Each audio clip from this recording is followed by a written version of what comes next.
capítulo 4, vamos a leer del versículo 1 al 9. Capítulo 4. Una mujer de las mujeres de los hijos de los profetas clamó a Eliseo diciendo, Tu siervo mi marido ha muerto, y tú sabes que tu siervo era temeroso de Jehová, y ha venido el acreedor para tomarse 2 hijos míos por siervos.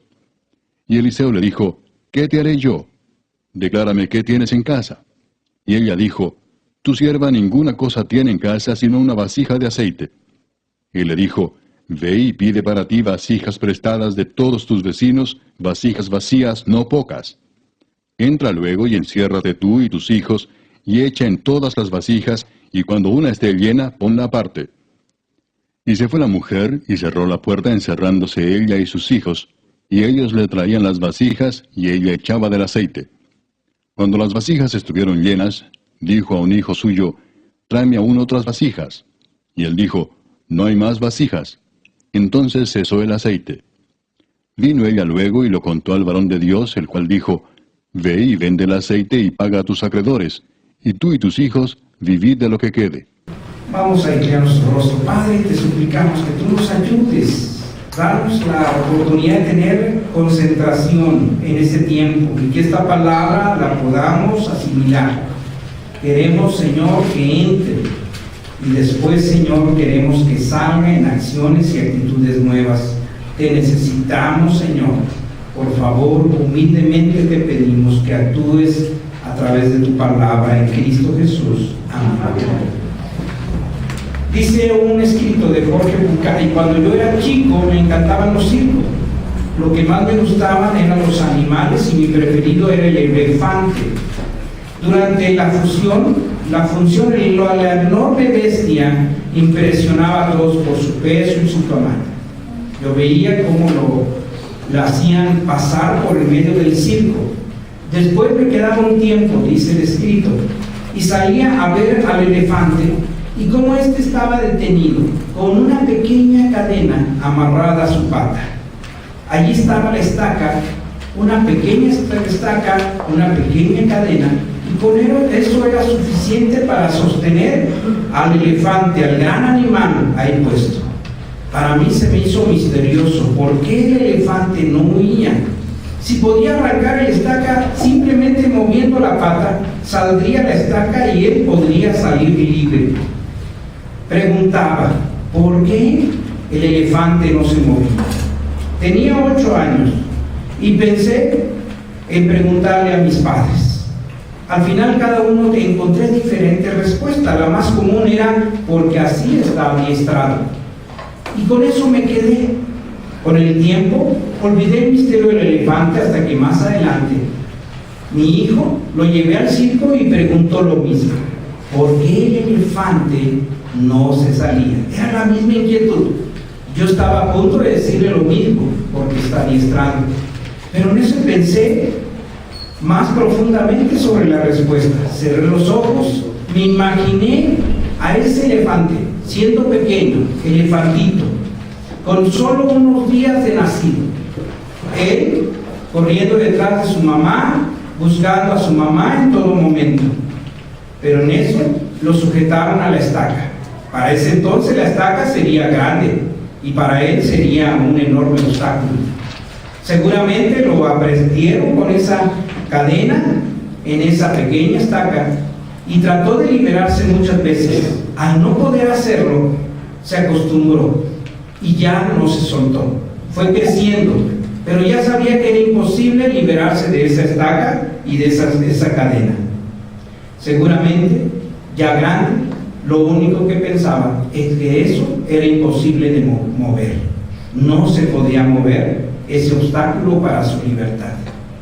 Muchas veces nos pasa así. Nosotros vivimos pensando que hay cosas que no podrán cambiar en nuestras vidas, pensando que hay problemas que vienen y que van a quedarse permanentemente. Lo que vamos a ver es que la historia, la Biblia trata de eso, de cómo Dios libera de las cadenas, esclavitud o libertad. La Biblia, y quiero que abras tu boletín por favor, simboliza como espada de doble filo y dice que penetra hasta partir las coyunturas. Es decir, nos muestra 2 filos de la palabra de Dios. Por un lado, el filo de la ley nos indica aquello que debemos de hacer y somos confrontados por su palabra. Todos somos confrontados por esa ley y todos salimos culpables. Pero el otro doble filo, el otro lado del filo, es la gracia, en la cual todos salimos consolados. Una palabra de doble filo que penetre a través de su ley y que nos haga ver lo mal que estamos, pero por otro lado, que penetre a través de su gracia para que nos dé consuelo y ánimo de que nuestra situación cambiará. En este pasaje vemos a una viuda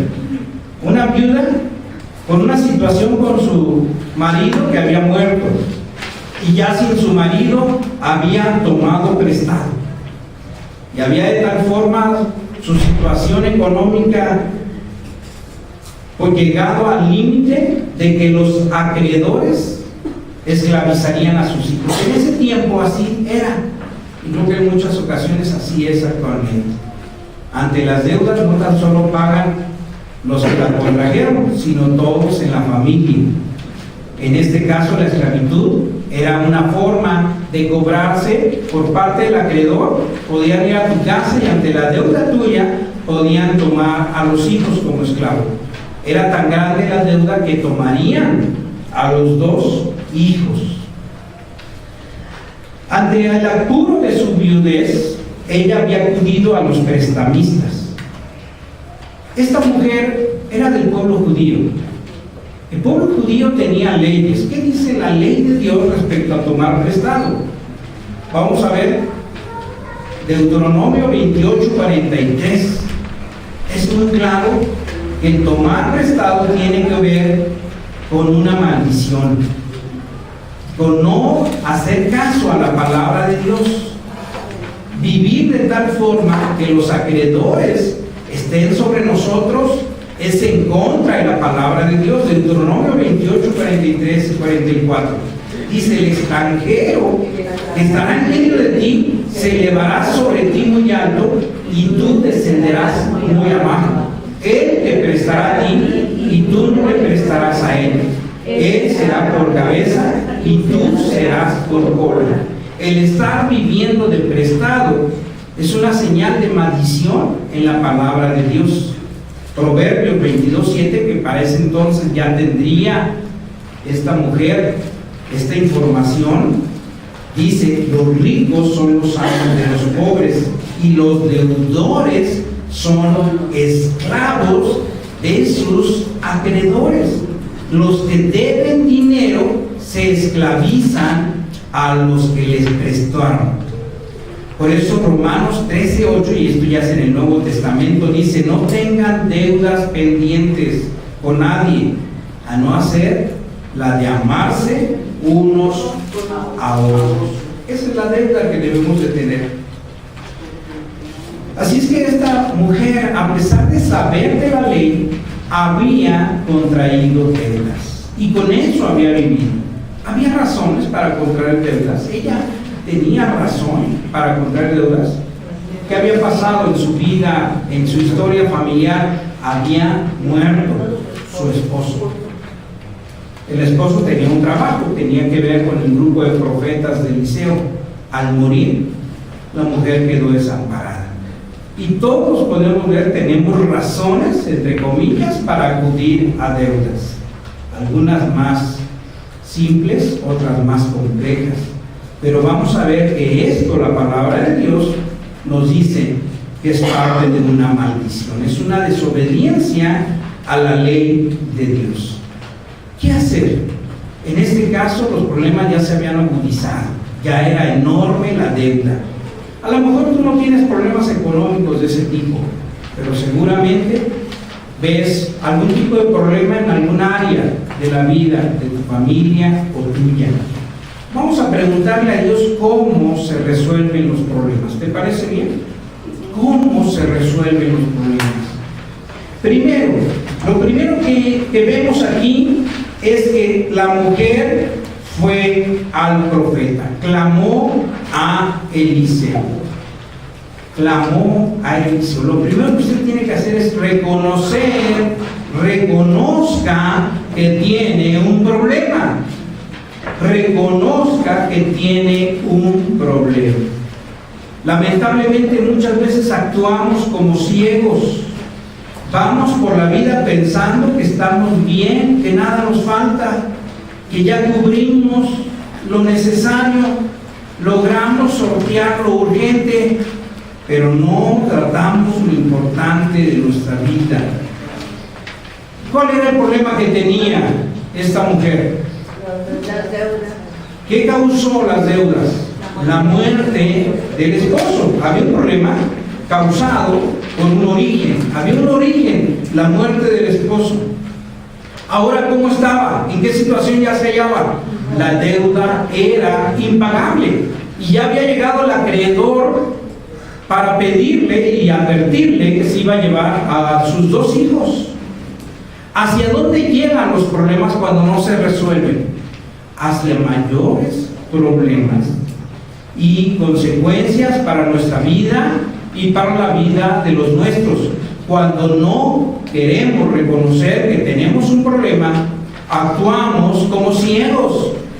Si tú estás debiendo, si tú debes, tienes un problema, reconócelo. No se debe estar así.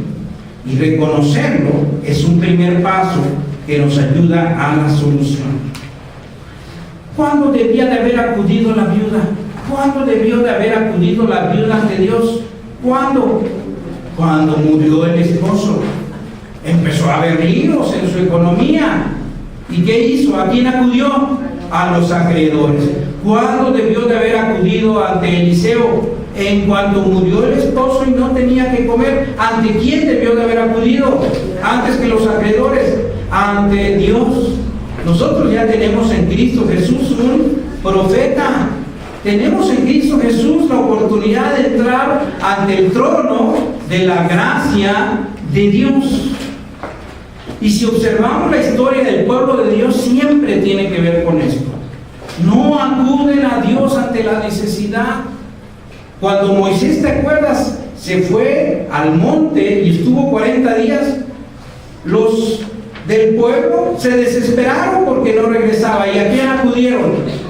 Al becerro de oro, al becerro de oro. Y continuamente vemos en Éxodo, Levíticos, Números, Deuteronomio, todos esos pasajes, como el pueblo de Dios prefirió, en vez de acudir a Dios para resolver los problemas, decidió acudir a otros dioses y otras actitudes ante los problemas.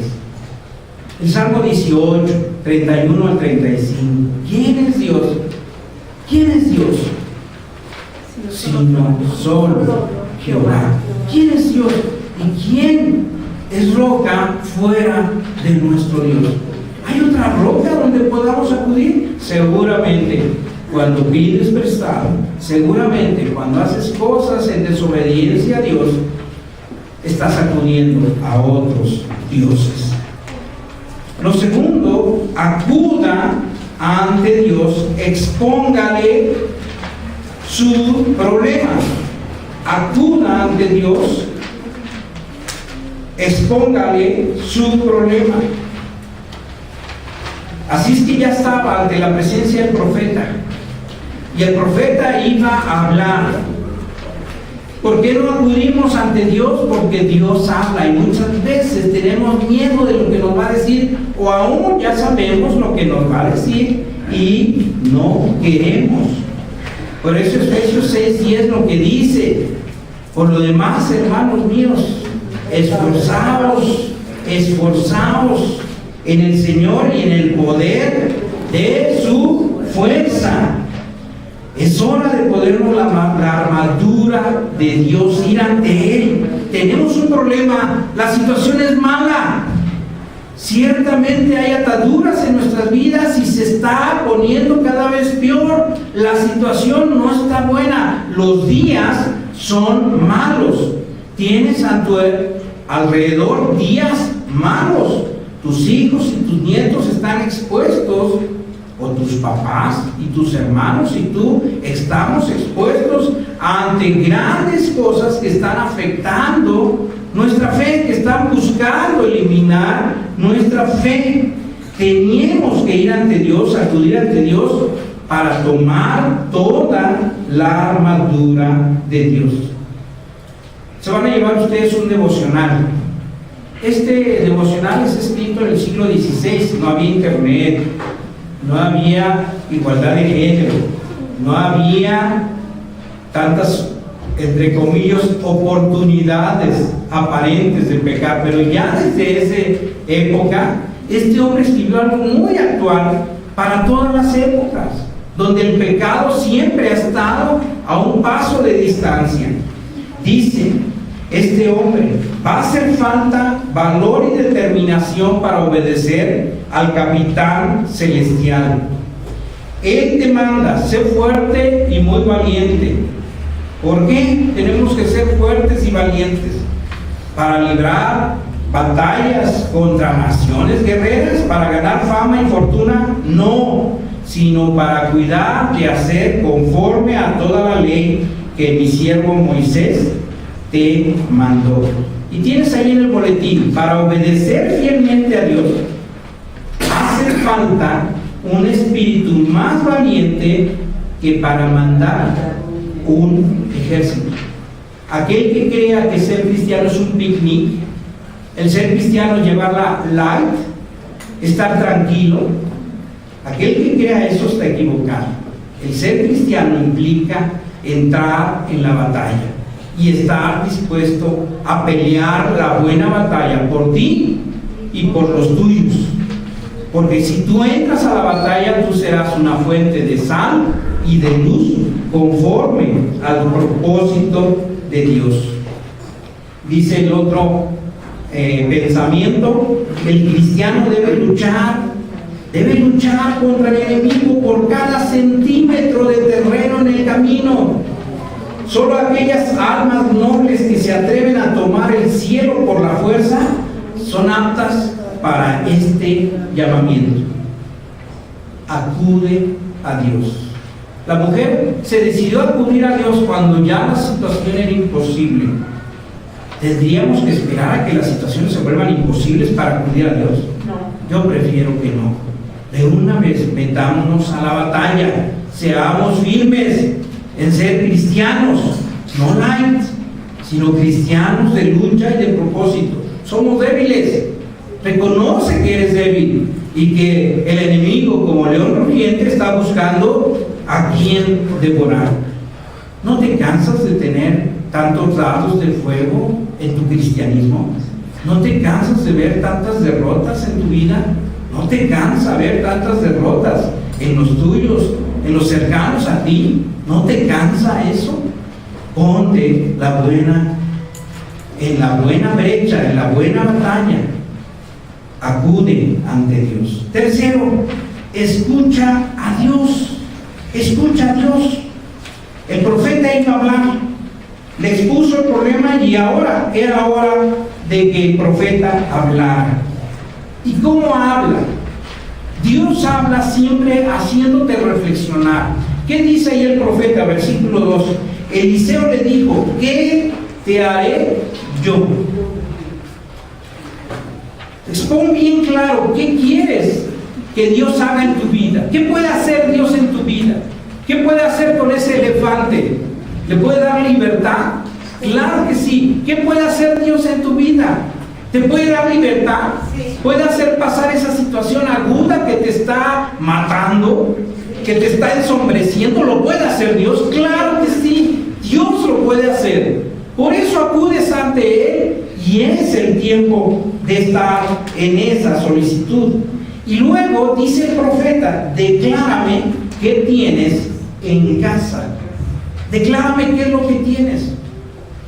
¿Cómo es que Dios actúa? ¿Cómo es que Dios responde para solucionar los problemas? Dios va a poner en ti la claridad de lo que sí tienes, no de lo que no tienes. ¿Te acuerdas, Moisés? Cuando el Señor habla con él y él dice: no, ¿cómo podré ir? ¿Cómo podré ir? ¿Cómo sabrán ellos que yo soy el que tú envías? Y Dios le dice, ¿qué tienes en la mano? ¿Qué tenía en la mano? Un bastón.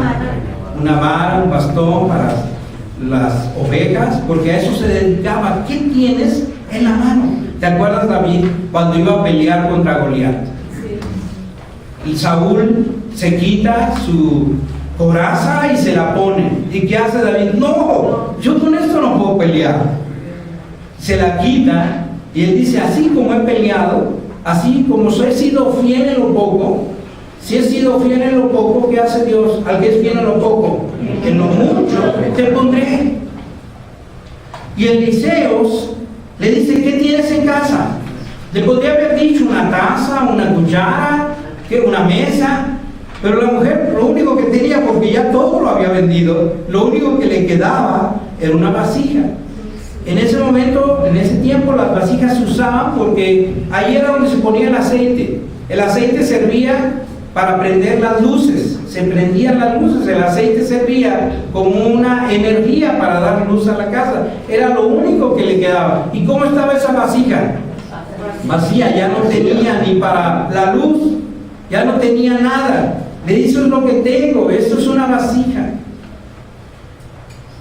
Escucha a Dios y Él hará grandes cosas con lo que tienes, aunque sea muy poco. Tenemos la armadura de Dios y esa armadura cada uno la tiene. O nada más se la dan los pastores, o nada más se la dan los líderes de las iglesias. ¿A quién le da esa armadura de Dios? A todos nosotros. Cada quien que es cristiano ha recibido de parte de Dios de su Espíritu. Es el mismo Espíritu para todos. Y todos tenemos de ese Espíritu. O nada más yo puedo comprender la Biblia. Yo nada más puedo comprender la Biblia. Yo nada más puedo orar. Yo nada más puedo tener el escudo de la fe. Yo nada más puedo tener el calzado del Evangelio de la paz. No, somos todos. Todo cristiano tiene la armadura de Dios. ¿Qué tienes contigo? ¿Qué tienes contigo? ¿Qué Dios ya te dio? Cuarto aspecto, obedece. Actúa osadamente por fe. Versículo 3. Él le dijo, ve y pide para ti vasijas prestadas de todos tus vecinos, vasijas vacías, no pocas. Cuando el Señor te da una orden y te da evidencia de que está a tu lado, ¿a qué le temes? ¿De qué te paralizas? ¿No crees que Él tiene un mejor plan para ti? ¿No crees que Él tiene un mejor plan para ti? Obedécelo. Él te dice, hazlo. Y yo creo que todos nosotros hemos sido testigos de cómo Dios sobreabunda hacia nuestras vidas. ¿Se acuerdan que pusimos que cada quien prometiera sus promesas de fe para levantar esto? ¿Se acuerdan ustedes? Y decíamos, con ese dinero vamos a poder levantar esto. Pues sí, lo levantamos esto. Y luego me llegaron a decir en el tiempo de consagración que vinieron de otras iglesias, ¿con cuánto dinero restauraron esto? Porque hubo pastores que habían venido antes, recién estábamos iniciando los trabajos, con 150. ¿Qué? ¿Con 100? ¡Ay! Nosotros llevamos 2 millones en hacer una iglesia y todavía no la terminamos. Así me dijeron, el Señor da sobreabundancia. Y todos aquellos que prometieron, ¿se acuerda usted que hubo una lista? Lo que usted en Dios le pusiera.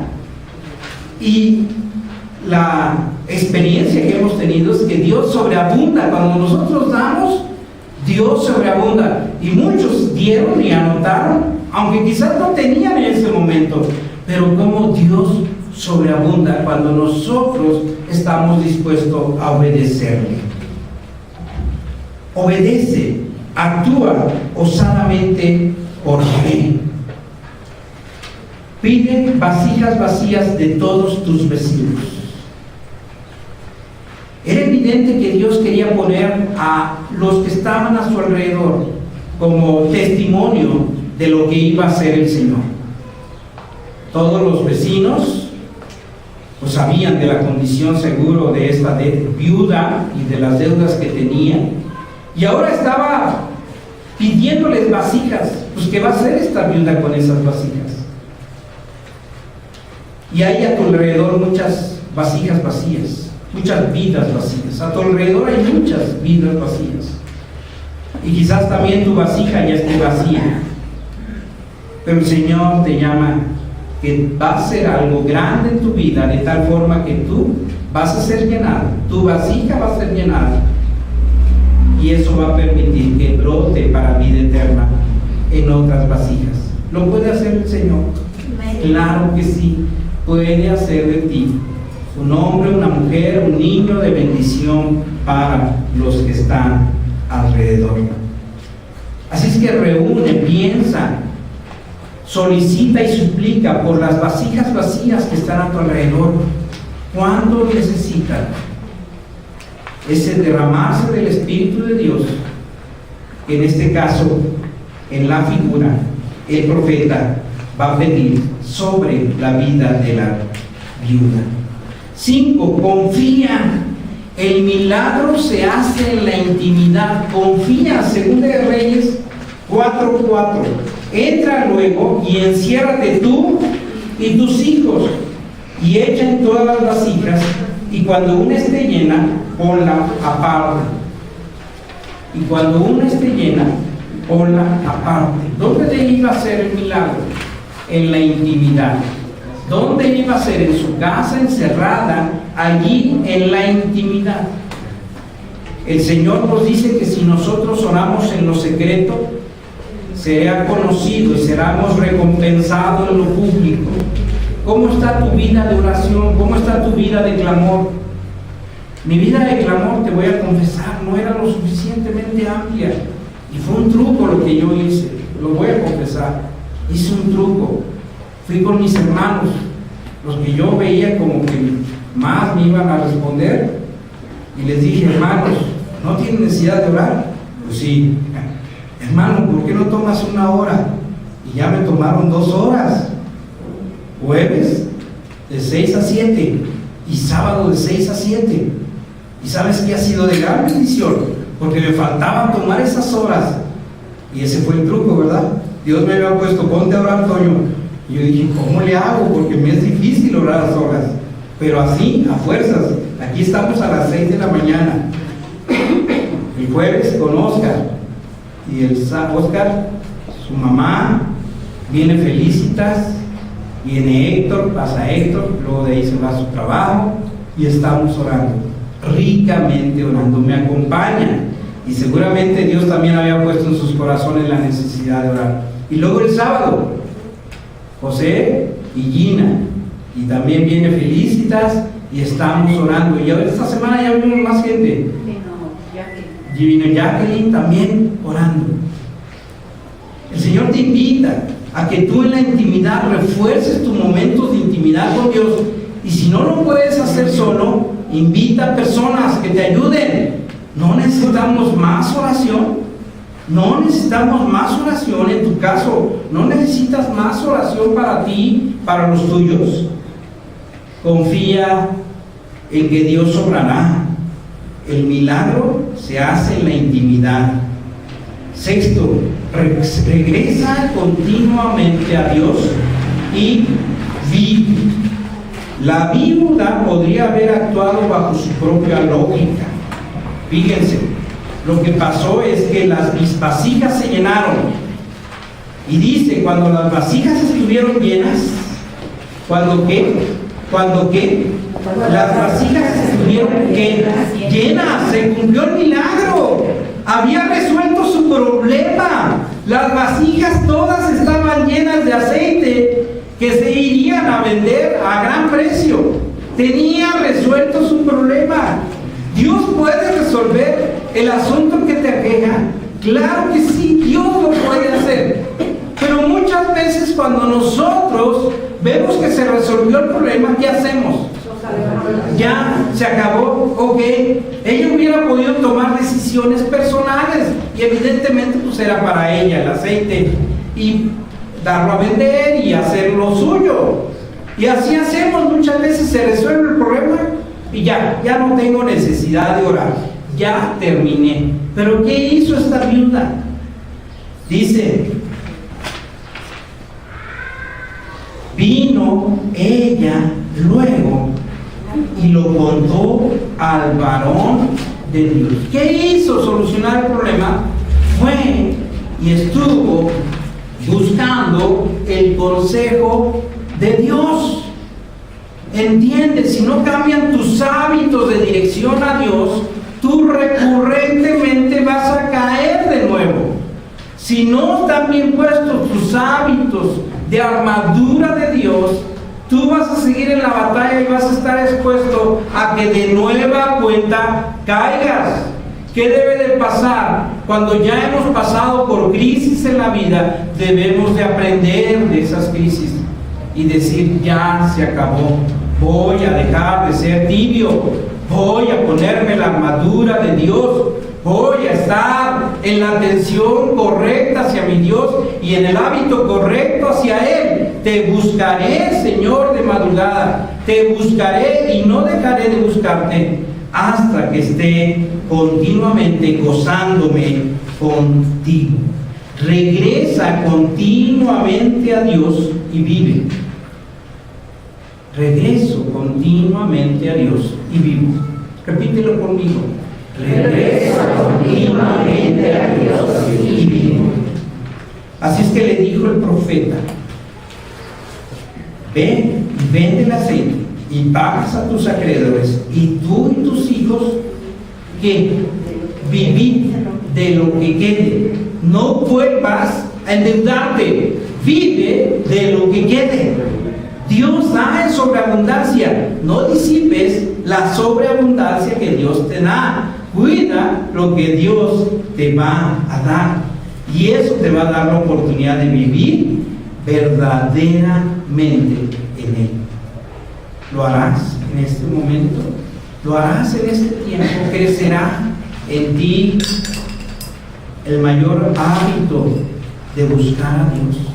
¿Qué prefieres? ¿Esclavo o libre? Libre. ¿Esclava o libre? Libre. Oh Señor, que así sea. Vamos a girar nuestro rostro y vamos a orar. ¿Qué le respondes a Dios? ¿Qué le dices a Dios?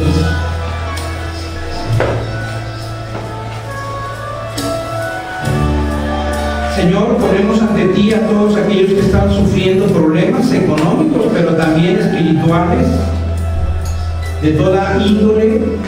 Señor, suplicamos tu atención a nuestras vidas.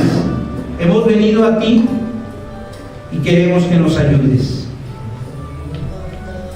Señor, escucha la respuesta de tu pueblo, de tu gente, de tus hijos, de tus amados. Aceptamos la reprensión que tienes hacia nuestras vidas por descuidar la vida espiritual, y en este momento te pedimos perdón.